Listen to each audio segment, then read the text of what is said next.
ఇండియన్స్‌కి cars అంటే చాలా ఇష్టం. 2023లోనే ఇండియన్స్ 40 లక్షల కార్లను కొన్నారు. అది నిజం.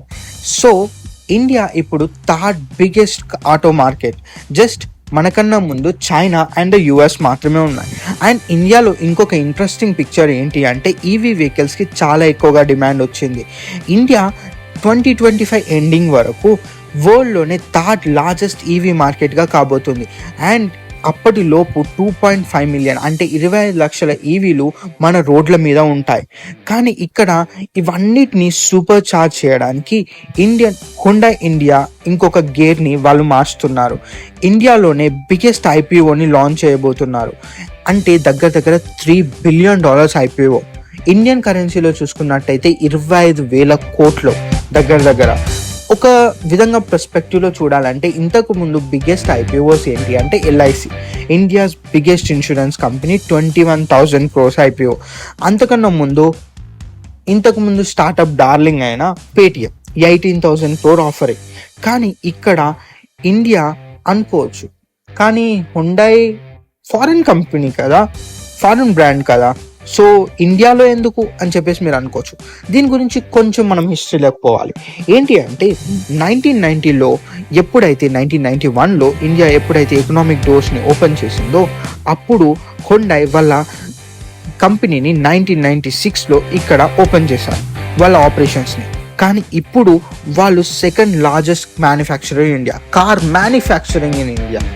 సో జస్ట్ మారుతి సుజుకి వెనుక మాత్రమే వీళ్ళు ఉన్నారు. కానీ ఇలాంటి ఇంక్రెడిబుల్ పొజిషన్ ఎలా చేశారో మనం 4 పాయింట్స్లో తెలుసుకుందాం. ఫస్ట్ది, వాళ్ళు జస్ట్ ప్రైస్ గురించి మాత్రమే కంపీట్ చేయలేదు. కార్స్లో total fully packed features Indian డ్రైవర్స్కి ఏవైతే కావాలనుకున్నారో అవిటిని నింపారు. అండ్ సెకండ్ది, లోకల్ మ్యానుఫ్యాక్చరింగ్ వాళ్ళ సీక్రెట్ వెపన్. వాళ్ళు సౌత్ కొరియన్ ఎక్స్పర్టీస్ని వాళ్ళ చెన్నై ప్లాంట్కి తీసుకొని వచ్చారు. సో దానివల్ల వాళ్ళు డిజైన్స్నైనా క్వాలిటీనైనా అలాగే ఉంచారు. అలాగే లోకల్ లేబర్తో కాస్ట్ని కూడా చాలా తక్కువగా ఉంచారు.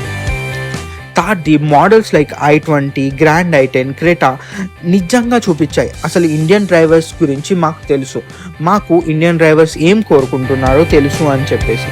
అండ్ ఇంకొక ఏస్ ఏంటి అంటే వీళ్ళ దాంట్లో 4th పాయింట్, కియా మోటార్స్ అయితే ఇప్పుడు చాలా మందికి తెలిసి ఉండదు, కానీ హుండాయ్ యొక్క సబ్సిడరీ. ఇది ఇండియాలో కొన్ని ఇయర్స్ అయినప్పటికీ ఇప్పుడు 5th లార్జెస్ట్ కార్ మ్యానుఫ్యాక్చరర్. అయితే హుండాయ్ జస్ట్ దీంట్లో క్రూజ్ చేయట్లేదు, జస్ట్ నార్మల్గా ఉండట్లేదు, హై గేర్కి షిఫ్ట్ అవుతుంది. కియాతో కలిసి వీళ్ళు యాన్యువల్ ప్రొడక్షన్ దగ్గర 15 మిలియన్ యూనిట్లు మ్యానుఫ్యాక్చర్ చేయబోతున్నారు. అంటే అది లాట్స్ ఆఫ్ కార్, 15 లక్షల కార్లు. అండ్ హుండాయ్ ఇండియా డొమెస్టిక్ మార్కెట్లో వాళ్ళు ఫస్ట్ లార్జెస్ట్ కార్ ఎక్స్పోర్టర్ కూడా 1999 నుంచి. ఇక్కడ మ్యానుఫ్యాక్చర్ చేసింది దగ్గర 80 కంట్రీస్కి వీళ్ళు ఎక్స్పోర్ట్ చేస్తారు. అండ్ రియల్ ఎక్సైట్మెంట్ ఏంటి తెలుసా, హుండాయ్లో ఎలక్ట్రికల్ ఈవీలో వీళ్ళు చాలా ఎక్కువగా బుల్లిష్గా ఉన్నారు. అయితే కియాతో కలిసి 2025 ఎండింగ్ వరకు వీళ్ళు ఒక డ్రీమ్ టీమ్ని తయారు చేయబోతున్నారు. అండ్ దీనికి వాళ్ళకి అఫ్కోర్స్ డబ్బులు కావాలి చాలా. సో అందుకే Hyundai already $5 billion Indian manufacturing ప్లాంట్లో ఇన్వెస్ట్ చేసింది. అలాగే ఇంకొక $4 బిలియన్ నెక్స్ట్ 10 ఇయర్స్లో వీళ్ళు ఇండియన్ మార్కెట్లో ఇన్వెస్ట్ చేయబోతున్నారు. అది చాలా super serious cash guys.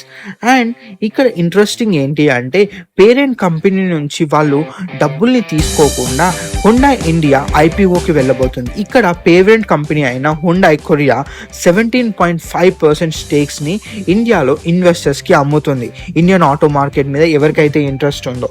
So అలాగే ఇప్పుడు ఈ ఐపీఓ యొక్క టైమింగ్ కూడా చాలా పర్ఫెక్ట్. ఎందుకో తెలుసా, ఇండియన్ స్టాక్ మార్కెట్స్ ఫైర్లో ఉన్నాయి, ఒక ర్యాంపేజ్లో పెరుగుతున్నాయి.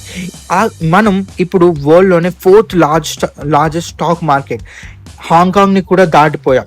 సో అందుకనే హుండాయ్ ఇప్పుడు ఐపీఓని తీసుకురాబోతుంది ఇండియాలో. ఇది నిజం చెప్పాలంటే హుండాయ్ జర్నీని సూపర్ టాప్ గేర్లో ఉంచబోతుంది. అండ్ ఈ ఐపీఓ సక్సెస్ఫుల్ అవుతుందా లేదా అనేది మాత్రం టైమే చెప్పాలి. కానీ మీరేమనుకుంటున్నారు హుండాయ్ యొక్క జర్నీ అండ్ ఐపీఓ గురించి? ఇది సక్సెస్ అవుతుందా? అండ్ హుండాయ్ యొక్క ప్రతి ప్లాన్ లాగానే ఇది కూడా సూపర్ సక్సెస్ఫుల్ అయ్యి ఇంకొక విక్టరీ ల్యాప్ని హుండాయ్ సెలబ్రేట్ చేసుకుంటుందా లేదా? ఖచ్చితంగా చెప్పండి కమెంట్ సెక్షన్లో. అండ్ నేను చెప్పింది కరెక్ట్గా నచ్చకపోతే ఖచ్చితంగా కమెంట్ సెక్షన్లో చెప్పండి.